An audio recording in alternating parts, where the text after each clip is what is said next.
वाहेगुरु वाहेगुरु वाहेगुरु वाहेगुरु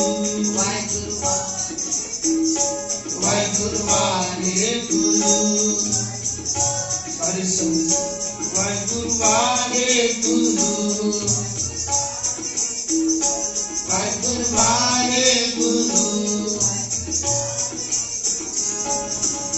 वाहेगुरु वाहेगुरु वाहेगुरु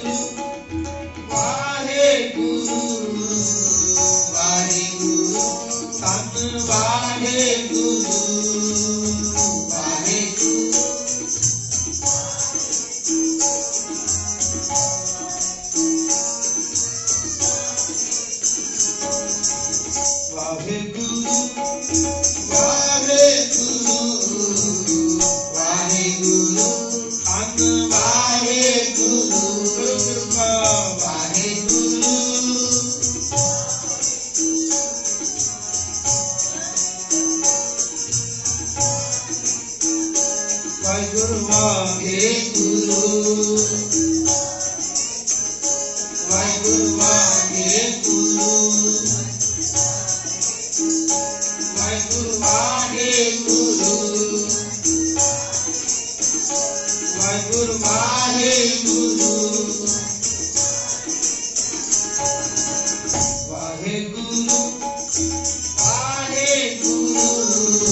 वाहेगुरु तन वाहेगुरु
Guru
ਵਾਹਿਗੁਰੂ ਵਾਹਿਗੁਰੂ ਵਾਹਿਗੁਰੂ ਵਾਹਿਗੁਰੂ ਵਾਹਿਗੁਰੂ ਵਾਹਿਗੁਰੂ ਵਾਹਿਗੁਰੂ ਵਾਹਿਗੁਰੂ ਵਾਹਿਗੁਰੂ ਵਾਹਿਗੁਰੂ ਵਾਹਿਗੁਰੂ ਵਾਹਿਗੁਰੂ ਵਾਹਿਗੁਰੂ ਵਾਹਿਗੁਰੂ ਵਾਹਿਗੁਰੂ ਵਾਹਿਗੁਰੂ ਸਾਰੇ ਵਾਹਿਗੁਰੂ ਵਾਹਿਗੁਰੂ ਵਾਹਿਗੁਰੂ ਵਾਹਿਗੁਰੂ ਵਾਹਿਗੁਰੂ ਵਾਹਿਗੁਰੂ ਵਾਹਿਗੁਰੂ ਵਾਹਿਗੁਰੂ ਵਾਹਿਗੁਰੂ ਵਾਹਿਗੁਰੂ ਵਾਹਿਗੁਰੂ ਵਾਹਿਗੁਰੂ ਵਾਹਿਗੁਰੂ ਵਾਹਿਗੁਰੂ ਵਾਹਿਗੁਰੂ ਵਾਹਿਗੁਰੂ ਸਾਰੇ ਸੰਗਤ ਵਾਹਿਗੁਰੂ ਵਾਹਿਗੁਰੂ ਵਾਹਿਗੁਰੂ ਵਾਹਿਗੁਰੂ ਵਾਹਿਗੁਰੂ ਵਾਹਿਗੁਰੂ ਵਾਹਿਗੁਰੂ ਵਾਹਿਗੁਰੂ ਵਾਹਿਗੁਰੂ ਵਾਹਿਗੁਰੂ ਵਾਹਿਗੁਰੂ ਵਾਹਿਗੁਰੂ ਹਾਂਜੀ ਵਾਹਿਗੁਰੂ ਵਾਹਿਗੁਰੂ ਵਾਹਿਗੁਰੂ ਵਾਹਿਗੁਰੂ ਵਾਹਿਗੁਰੂ ਵਾਹਿਗੁਰੂ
Bye.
ਸਾਰੇ ਵਾਹਿਗੁਰੂ ਵਾਹਿਗੁਰੂ ਵਾਹਿਗੁਰੂ ਵਾਹਿਗੁਰੂ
ਵਾਹਿਗੁਰੂ ਵਾਹਿਗੁਰੂ ਵਾਹਿਗੁਰੂ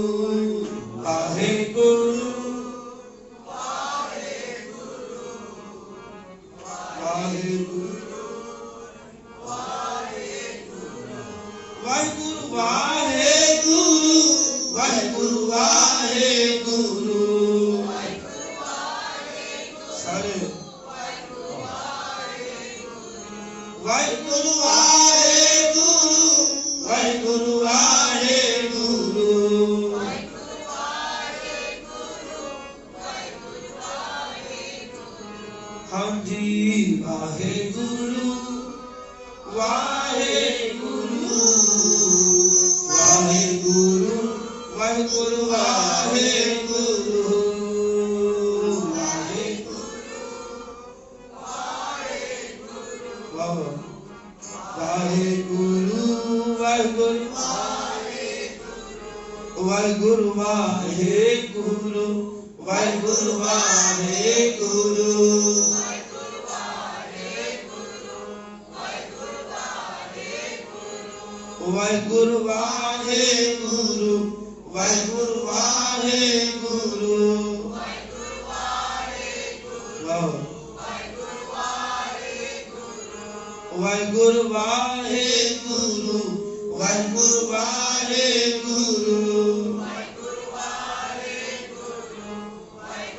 ਵਾਹਿਗੁਰੂ ਵਾਹਿਗੁਰੂ ਵਾਹਿਗੁਰੂ ਵਾਹਿਗੁਰੂ ਵਾਹਿਗੁਰੂ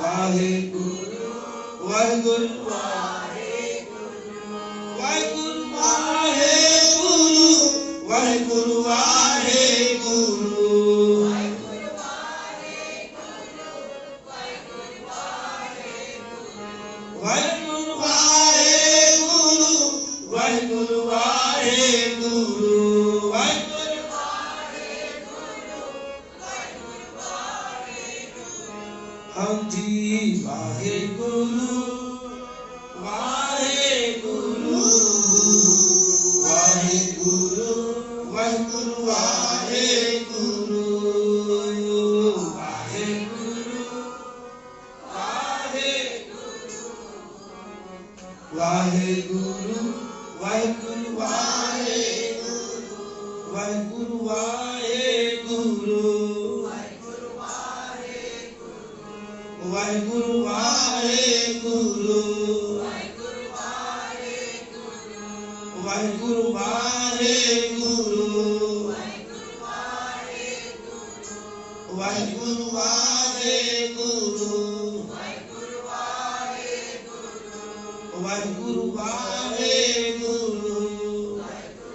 सतगुरु जी की बाणी कहती भी रसना न जपे नाम तिल तिल तिल कर कटी है। ये मेरे अपने बोल नहीं है। महाराज कहते ने भी जेड़ी रसना वाहिगुरू दा सिमरन नहीं करती वो तिल तिल करके कट देनी चाहिए। हुण कई सोचते कईयां ने मैनूं दस्सिया भी कहते जी प्रभात फेरी भी है सवेरे। एक प्रोफेसर डी भाई साहिब सिंह जी जिसने गुरु ग्रंथ साहब महाराज जी का अर्थ किया है।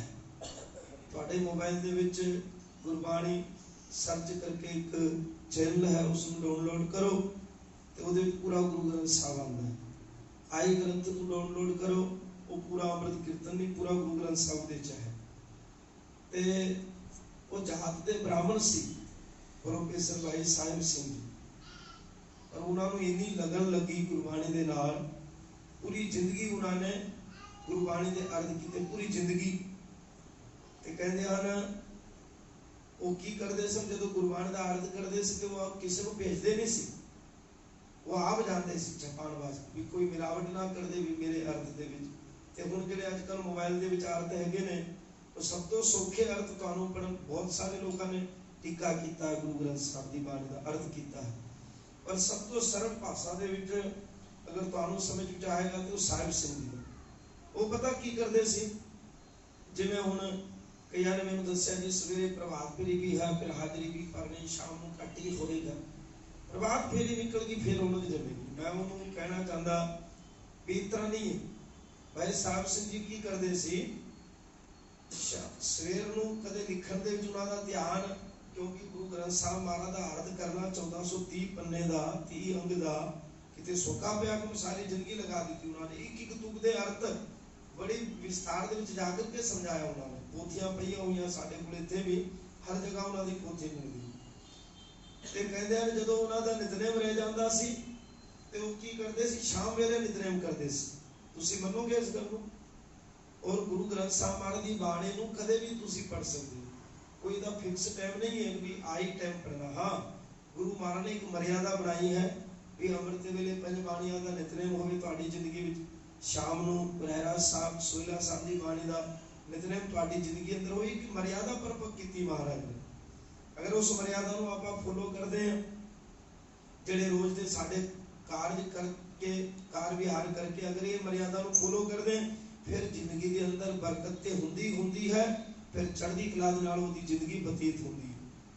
संत मस्कीन जी कहंदे ने जे दुनिया दे विच राजा बन के जिंदगी बतीत करनी फिर अमृत वेले उठ के खुदा दे सामने मंगता बन जा। अमृत वेले उठ के वाहिगुरू दे सामने भिखारी बन जा महाराज कृपा करो खैर पाओ मेरी चोरी दे विच। ते जदों बंदा वाहिगुरू दे अगे भिखारी बन जांदा है फिर साध संगत जी सतगुरु सच्चे पातशाह जी महाराज दा फरमान है फिर किसी को मंगण दी लोड़ नहीं पैंदी फिर दुनिया ओहदे कोल आपे मंगण वास्ते आ जांदी वो राजा बन के जिउंदा दुनिया दे। पर शर्त है भी खुदा दे सामने मंगता बनना पैना। और महाराज दा भी हुक्म है गुरबाणी दे विच कि हर धन अमृत वेले मतलब हरि नाम दा धन अमृत वेले जिसने बीज दिता हर धन अमृत वेले वत्ते का बीजिया संतो खाए खर्चे निखुटे ना उन्होंने टोट नहीं आती जिहड़ा बंदा। पर अमृत वेला हर कोई नहीं कर सकता बेचारा कई कम काज करके थकिया हुंदा टुटिया हुंदा ते फिर सतगुरु जी ने अमृत वेले नूं वडियाई दे दी। फिर दूसरी गल भी कही महाराज ने इनू सुन के तुसीं इह गल दे मगर नहीं चले जाना भी अमृत वेला तोड़ देना नहीं फिर महाराज ने कहा कि कईयां फिर हंकार ना हो जाए जेडे अमृत वेले उड़ते जेडे नहीं उड़ सकते, फिर वो कहेंगे भी मैं अमृत वेले उड़दा जी नितनेम करदा, हंकार ना आ जाए। फिर महाराज ने कहा पहले पहरे फुलड़ा फल भी पछा रात, जो जागन लहन से साई कनोदा।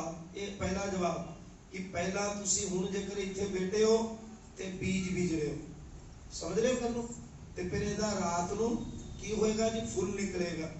विस्तार मत संके विचार सतगुरु जी ने सानू समझा। पहले पैरे फुलड़ा, पहले पैर सिमरन करोगे फुल दी प्राप्ति होएगी, भाव के तुहाडे बीजे होए नूं अंकुर निकलेगा बाहर ते फुल निकलेगा।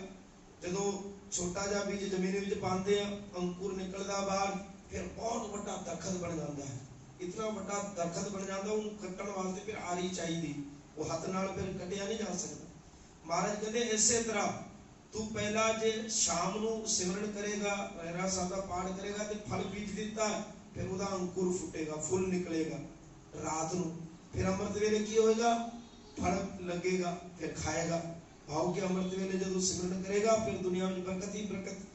पहले पैरे फुलड़ा फल भी अच्छा रात, जो जागन लहन से साई कनो दात। फिर महाराज ने आख्या भी ये तो होगी शाम की गल ते अमृत वेले की गल। फिर कहते जी कहते किसी को हंकार ही ना हो जाए अमृत वेले उड़दा करके। फिर महाराज कहते ने एक जागन दे नाल एक ना सुतियां दे उठाल। तुसी ये भी भरम नहीं पालना कि मैं अमृत वेला करदा जे अमृत वेला करदा, की पता अमृत वेले वाले नूं फल ना देवे मालक, होते मालक दी मर्जी ना फल देना। उन्होंने कौन इंज नहीं ते इंज कर, कौन आके साहब नूं इंज नहीं ते इंज कर। ते फिर महाराज कहते ने भाई वो वाहिगुरु दी मौज है, जे तुसी अमृत वेले रोज भी उठ के हंकार करोगे मन दे मैं अमृत वेले ते तेनू कुछ नहीं मिलना, ते जेड़ा 8 बजे उठदा ओनू दाता दे सकदा, ओदी मौज आपको सतनाम। इस वास्ते महाराज जी कहते भी कोई गल दा मान ना होवे। ते कई कहते जी हुण समा नहीं है, मैं मनदा इस गल नूं समा ठीक है, अमृत वेले तुसी आंदे गुरु कृपा करे। ते आपां ने जेड़ा शुरू किया है एतवार का दिन, एतवार लगभग तुसी वड्डे शहरां च जाओ, आ बॉम्बे पुणे वाल मेन जेड़ा प्रोग्राम होंदा उत्ते संगतां दा संडे नूं होंदा। उहदा रीजन है भी बच्चों नूं इक छुट्टी हुंदी है, भी फिर सारे घरां नूं हुंदे ने मैंबर, दुकानां भी बंद हुंदियां ने, कई रखदे कई नहीं भी रखदे। सो इस वास्ते इत्थे आपां नूं एक मन बनाना है सारियां नूं, खामगांव दे जितने भी गुरु नानक नाम लेवा सिख संगतां हन, ये जो मर्जी होवे इस संडे नूं असीं पूरी रौनक लानी। फिर सतगुरु जी आपे कृपा करनगे, जे लंगर की परेशानी हुंदी भैणां नूं, जे गुरु महाराज ने कृपा की पता नहीं किनू थापड़ा दे के आपे फिर लंगर की भी सेवा स्टार्ट करवा लो, ये तो उहदी मौज है जी। पर भैणां धन हन जिहड़ियां आउंदियां ने विचारियां, ते फिर जाकर के उन्हां ने फिर चूल्हे विच लग जाना, रसोई दे विच। गल दी तुहाडी भी ठीक है, पर अरदास करो ना, अरदास विच बहुत बल है। कौन कहता भी अरदास विच बल नहीं, बहुत बल है। जी की बिरता होए सो गुरु पह अरदास कर। तेरी जी की कोई समस्या है तो फिर तू गुरु दी अगे अरदास कर सकता है। और अरदास दे विच इतना बल है, इतनी पावर है, इतनी शक्ति है कि जदों महाराज रणजीत सिंह के पीछे फौजां लगियां सी, बहुत किते जंग युद्ध तो आ रहे सी, उत्थे अरब कंट्री की गल, उत्थे अफगानिस्तान की गल है, ते कहते हैं एक दरिया आ गया महाराज रणजीत सिंह के सामने, ते फौजां घट सी ते पिछों दी धावा बोलता मुगलों दी फौजां ने। कहते जी महाराज रणजीत सिंह दे कोल फौजां घट ने, ते हुण जेकर महाराज रणजीत सिंह नूं ढा लिता ते फिर ते सारे राज ही फिर अपना हो गया, क्योंकि अफगानिस्तान नूं जितण वाला केवल और केवल दुनिया के अंदर इको एक राजा होया महाराज रणजीत सिंह ते हरी सिंह नलवा, जिन्हां ने अफगानिस्तान दे विच केसरी कलर का निशान साहब चुलाया। बड़ी मान की गल है साडे वास्ते। अमरीका ने स्टैचू बनाने वास्ते कहा सी, मनमोहन की जो सरकार सी, कहते जी असीं व्हाइट हाउस के सामने हरी सिंह नलवा का स्टैचू बनाना चाहते हैं, जे तुहाडी परमिशन होवे, क्योंकि तुहाडे देश का योद्धा। इत्थों की भारत सरकार ने कोई जवाब नहीं दिता। वो खैर दूसरी गल है, एडे एडे तगड़े हुए। अमरीका 20 साल लड़ाई लड़ी, पर फिर भी उन्होंने 20 साल की लड़ाई लड़ के वो हार गए, छट के भजना पिया उन्होंने। उत्थे महाराजा रणजीत सिंह ने फिर केसरी कलर का निशान चलाया, क्यों? अरदास की बरकत। कहते हैं दरिया वगरिया सी, ते महाराज रणजीत सिंह ने क्या हुण फौजा घट ने ते अरदास की, मैं गुरु महाराज की हजूरी च इतिहास है, कहते हैं दरिया जो बड़ी तेजी नाल वग रहा सी, बहुत शांत हो गया। महाराज रणजीत सिंह कहते महाराज कृपा करो ना मेरी फौज पार हो जाए। देखो जी सरदा भी बहुत बड़ी गल है, पर ये सरदा भी हर किसी के अंदर नहीं आती। कोई गुरु आप कृपा करे तो फिर सरदा बनती है। कहा बैकुंठ जय कीर्तन तेरा तू आपे सरदा ला। जे हुणे ते कीर्तन हो रहा कोई आया है तो सरदा नाल आया, ये गुरु ने आप सरदा उन्होंने बख्शी। नहीं कई कहते जी फेरियां च जावांगे अमृत वेले हुण की लोड़ है, वो भी अपनी जगह ठीक ने, जेड़े आए ने उन्हां दे उपर भी किरपा, पर शरदा गुरु आप लाउंदा। ताहां बैकुंठ उत्थे ही वाहिगुरू दा बैकुंठ है। जह कीर्तन तेरा जिथे वाहिगुरू दा कीर्तन हुंदा होवे तू आपे सरदा लाए। पर महाराज बोझ हर कोई नहीं सकदा, तू आप जिसनू सरदा बख्शदा है वही फिर लाहा लै सकदा। तेरे कीर्तन विच आके आखो सतनाम। जिवें हुण गुरु ने कृपा की तुसी आए हो तो तुसी सरदावान हो। ये सुन के भी फिर किते होमे ना जा। मैं क्या ना बहुत ध्यान रखना पैदा होमे, नहीं तो फिर इत्थे सब कुछ करते भी रहिए ते नाल नाल होमे भी चले, ये दोवें गल्लां नहीं चलदी। होमे विच सेवा ना होवे तां मन विरथा जाए। कहते होमे नूं दूर रखना। गुरु घर दे विच नम्रता, भरे होए ने खजाने सच्चे साहिब दे नीवा होके लुट लै मना। पर ये निम्रता वाहिगुरू भी जिसनूं बख्शदा उहदे विच आंदी ने। ते वड्डे वड्डे ऋषि मुनि दे अंदर निम्रता नहीं होई ते साडे असीं ते आम गुरु सिखे गए। सो गुरु कृपा करे रहमत करे। निम्रता पूछो ते बाबा बुड्ढा जी, निम्रता पूछो ते गुरु अमरदास महाराज इन्नी वड्डी उम्र दे ते गुरु अंगद देव जी महाराज छोटी उम्र दे ते फिर वो गुरु जान के उन्हां दी सेवा करदे सन। देखो प्यास तो पानी लाना, गागर चुकनी सिर दे उत्ते, पानी गर्म करना, गुरु अंगद देव जी महाराज नूं इशनान कराना। फिर एक बारी जदों गुरु अंगद देव जी महाराज नूं गुरता गद्दी दे के महाराज ने कहा सी करतारपुर तो तू खडूर साहब जाके बस जाओ, क्योंकि तुसी परेशान नहीं होंगे। इत्थे मेरे बच्चे तुहानूं परेशान करदे ने, वड्डे साहिबजादे बाबा श्री चंद ते लक्ष्मी चंद। वो कहते गुरु नानक देव जी महाराज ने गद्दी सानू नहीं दी, गैर सिंह नूं गद्दी दे दी, गद्दी दे उपर ते साडा हक है। ते फिर बहुत परेशान करदे सी ते महाराज खडूर साहब चल गए। ते फिर एक दिन मन कीता महाराज दा, गुरु अंगद देव जी दा भी गुरु नानक महाराज दे दर्शन करिए जाके। ते जदों खडूर साहब तो माता खीवी जी गुरु अंगद देव जी महाराज दी घर दी ते उन्हां दे महल कहते ने घर दी, कहंदा ते मैनूं थोड़ा जिहा ओपरा जिहा लगदा शब्द, गुरु की घर वाले नूं महल कहते हैं। ध्यान रखना होना के वास्ते गुरु अंगद देव जी महाराज दी महल। ते गुरु अंगद देव जी महाराज आ गए ते उधरों गुरु नानक देव जी महाराज भी आ रहे सी। सिर दे उपर घाह चुकी हुई है, पानी चोरिया टप टप, चोला पूरा लिबड़िया होया कीचड़ दे नाल। खेती सी ना महाराज दी करतारपुर। ते फिर माता सुलखड़ी जी गुरु नानक साहब महाराज दे महल वो भी नाल। ते आ करके ना गुरु अंगद देव जी महाराज ने ना देख के महाराज दी इहो जिहा जीवन वेख के गुरु नानक देव जी दा ते फिर वो चरणां ते मत्था टेक दिता गुरु अंगद देव जी महाराज ते नहीं क्षमा करना गुरु नानक देव जी महाराज ने। गुरु नानक देव जी महाराज कहते यार इन्हां नूं मैं गद्दी दित्ती गुरता गद्दी, इत्थे गुरु नानक साहब दी दूसरी जो गुरता गद्दी दे मालक आ गए गुरु अंगद देव जी। ते आकर के गुरु नानक देव जी महाराज ने फटाफट सिर दे उपर जिहड़ी चुकी हुई सी पंड घाह दी पासे सुटती ते गुरु अंगद देव जी महाराज दे चरणां ते मत्था टेकता। गुरु अंगद देव जी महाराज ने कहा लानत है मेरे पैर दे उपर, जिहड़े पैर दे उपर गुरु नानक ने सिर रखिया, मेरी पैर नूं कोड़ क्यों ना पै गई। इतिहास है। फिर कहते हैं गुरु अंगद देव जी महाराज दे पैर दे उपर कोड़ पै गया सी। फिर महाराज ने कहा सी गुरु नानक देव जी महाराज ने, पुरखा हुण तेरी रसना दे उपर निरंकार वसदा है, जो तू बोलेगा वो सत्य होएगा। रसना नूं संभाल के बचन करना। गुरबाणी भी कहती प्रभ जी बसै साधकी, बोलो ना सारे, प्रभ जी बसै साधकी रसना, नानक जन का दासन दसना। सुखमनी साहब दे अंदर जिसके अंतर बसे निरंकार तिसकी सिख। जे साडे अंदर वाहिगुरू बसिया नहीं, असीं जिन्ना मर्जी रोड़ा पांदे रहिए आओ जी वो करो जी, उस तरह नहीं गल बनदी। ओदे अंदर वाहिगुरू दा प्रकाश होवे पहला। कहते गुरु नानक देव जी महाराज ने कहा पुरखा बचन संभाल के करना। फिर कोड़ ते महाराज ने बिठा दिता अपनी कृपा के द्वारा, पर अंगूठे के ऊपर कोड़ रह नहीं दिता, क्योंकि गुरु घर की मर्यादा है कि गुरु घर दे विच करामात कहर दा नाम है, करामात दिखानी मना है। फिर सारी जिंदगी उहदे विचों पस निकलदी सी अंगूठे दे विचों। गुरु अंगद देव जी महाराज दे अंगूठे दे सज्जे वाले पैर दे विचों अंगूठे दे विच थोड़ा जिहा कोड़ बाकी रह गया सी। सारी जिंदगी पस निकलदी सी, सारी जिंदगी। ते फिर पता की करदे सी, बोल के समाप्ति करा, मेरा टाइम हो गया।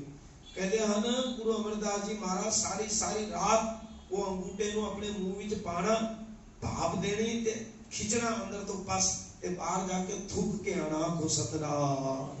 ये सेवा कोई कर सकता बंदा? चलो दूसरी सेवा ते कर सकता, एडी वड्डी सेवा महाराज करते थे। तुसी सुनी अगर पहला कदे एडी वड्डी सेवा में फिर बहुत बरकत। फिर महाराज ने कृपा की, गुरता गद्दी दे मालक बन गए गुरु अमरदास महाराज। फिर की भी कृपा हुई सतगुरु जी। गुरु कृपा करे, ये ना सोचा करे भी भाई प्रोग्राम अगे भी पीछे भी कदों भी होवे, पर जिहड़ा नियत दा प्रोग्राम आपने बनाया है उहदे च सारे हाजरी भरिया करो। हुण जाकर के सारियां ने प्रेरणा है, गुरु कृपा करे सारियां ते वो भी आन लग जावे। आओ जी अनंद साल दा पाठ कोई भी रचना मांझे नाल सारे ने कृपा करके नाल बोलो। राम कली महला तीजा ओंकार सतगुर प्रसाद नंद पया के पाए सतगुरु मैं पाया।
सतगुरु सच्चे पातशाह जी महाराज सबना दे नाम जाने जान, खजाने भरपूर घर परिवार में सुख शांति चढ़दियां कला दियां दाता मालिक जी बख्शिश करन। यही अरदास है जी सतगुरु सच्चे पातशाह जी दे चरणा विच। वाहिगुरु जी का खालसा वाहिगुरु जी की फतेह। ठाकुर तुम